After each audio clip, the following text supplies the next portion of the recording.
berencana kurban kemana sih Kak? Sebenarnya kalau untuk Idul Adha itu sebenarnya untuk Idul Adha sama seperti tahun-tahun sebelumnya. Jadi sebisa mungkin kita ke rumah orang tua di Cimahi, sama klien juga di BSD juga. Jadi ganti-gantian aja lah. Berarti hari tahun ini mudik ke Cimahi. Tetaplah setiap tahun diusahakan tetap ke Cimahi. Dan tahun ini kurbannya berarti di Cimahi atau Kebetulan di Cimahi ada orang tua, di BSD juga ya. kurban apa Kak? Tahun ini Kak? Apa aja yang penting dengan perasaan.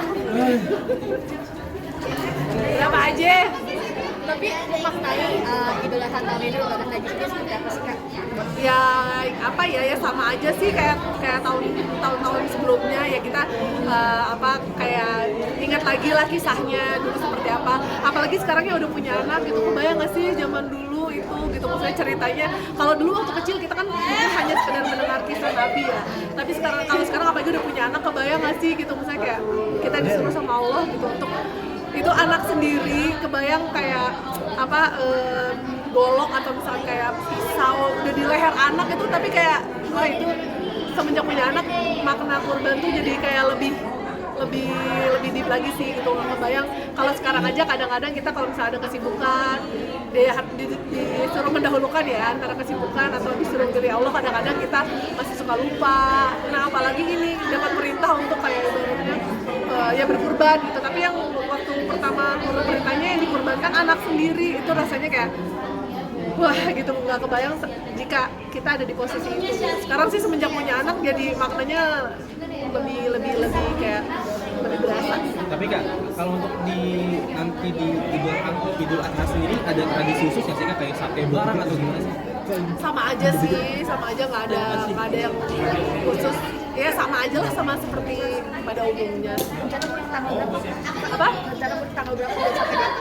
Rencana mudik ke Cimahi tanggal 4, terus nanti karena memang kebetulan keluarga aku yang di BSD itu potongnya itu tanggal 6, jadi kita tanggal 4 sampai 6 dulu di Cimahi, jadi tanggal 6 baru BSD, balik lagi ke BSD. Kak, doain ya mudah-mudahan gak jet lag, karena kan memang di Cimahi sama BSD seasonnya lagi beda banget. Di Cimahi itu lagi winter deh kayaknya, takutnya kaget. Iya, di BSD lagi agak autumn. Iya. Takutnya kaget kan, fisiknya nggak kuat. Doain ya, mohon doanya buat teman-teman.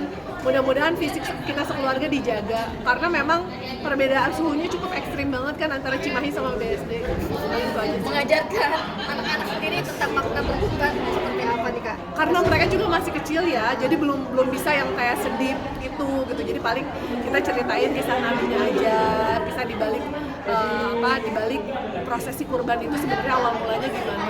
Lebih ke itu aja. Karena kalau misalkan diajak ngobrol yang deep juga masih yang satu 3 tahun, yang satu 5 tahun. Jadi kayaknya yang kisah nabi aja. Kak, jadi ibu 2 anak nih seperti apa sih artinya sekarang lebih fokusnya kan ke anak-anak untuk kerjaan gitu. Oh, flu. Ini kebetulan aku ada. Oh, iklan. My bag. Aku tuh sebenarnya nggak pernah bawa. Apa tuh dilupakan? Masih sih bersih. Untuk sekarang fokus anak-anak sendiri untuk kerjaan gimana sih sekarang Kak? Sekarang fokusnya totally buat ngurus anak apa kayak kerjaan begini Iya. ininya? Enggak sih, sebenarnya kan ini juga bukan kerjaan kan. Kalau ini kayak lebih ke mensupport teman. Tapi alhamdulillahnya di era digital sekarang, jadi kita meskipun di rumah juga tetap masih bisa syuting, tetap bisa produktif juga. Meskipun ya kalau aku di rumah juga nggak megang-megang banget ya, dibantu. Tapi kan seenggaknya bisa mengontrol anak. Gitu. Jadi alhamdulillahnya di era sekarang kayak banyak opsi gitu loh. Kak, mungkin kita pendapat dong soal ini kan lagi musim teman-teman berangkat haji ya sekarang. Iya. Apalagi sekarang kendalanya haji furoda banyak yang gagal jalan.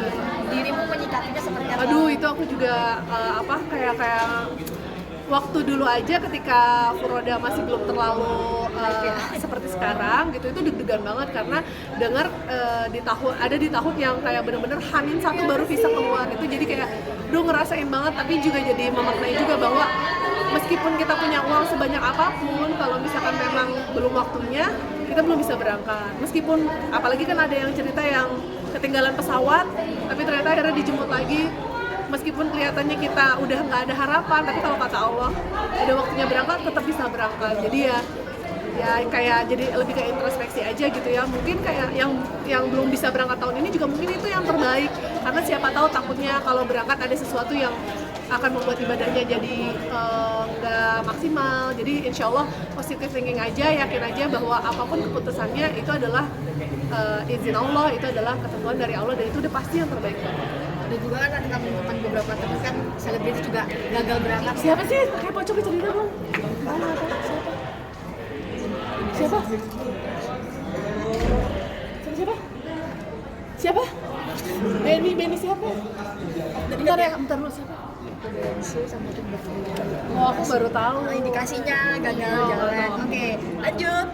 Kak, melihat teman-teman yang disinyalir, teman-teman selebritis disinyalir gagal berangkat ini mendengar seperti Jujur aku belum dengar beritanya ya siapa aja gitu. Justru ini baru dia yang bocorin. Tapi karena memang sebelumnya ada rombongan aku yang waktu itu berangkat sama aku juga ada yang tahun sebelumnya nggak berhasil berangkat. Jadi kayak ngerasain banget posisinya seperti apa. Dan kalau aku sih yakin ya, maksudnya keputusannya apapun itu, mau berhasil berangkat ataupun tidak berhasil berangkat, itu udah pasti yang terbaik dari Allah gitu. Meskipun siapa tahu sekarang nggak berangkat, tapi nanti ketika waktunya dia berangkat itu adalah waktu yang paling tepat mungkin, karena tahun sekarang kan katanya musim panas terakhir tuh. Siapa tahu pas ternyata bismillah diizinkan oleh Allah, mungkin berangkatnya tahun depan dengan cuaca yang mungkin lebih, kondisinya yang lebih lebih tidak ekstrim, yang mungkin nanti menjalankannya juga bisa lebih khusyuk, bisa lebih nyaman. Pokoknya kita husnuzon aja, pasti itu udah ketentuan yang terbaik dari Allah. Tapi kalau furoda itu bener nggak sih Kak, tipikal haji yang paling mahal? Kalau furoda itu dengan biaya yang cukup fantastis. Sebenarnya aku juga kurang paham ya, kurang tahu ya, karena memang aku juga nggak meng-compare haji furoda itu biayanya berapa atau haji yang lain tuh biayanya berapa.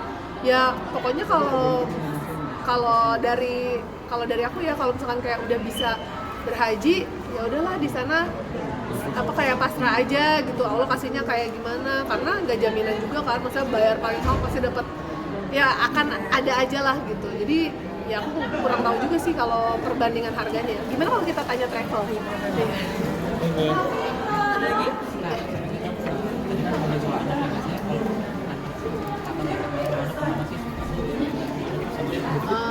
Kalau aku tuh nggak suka yang sama kayak semua orang, aku tuh pengennya anak aku tuh Turun dikit, jalan-jalannya beda, jadi aku ajakin ke mall.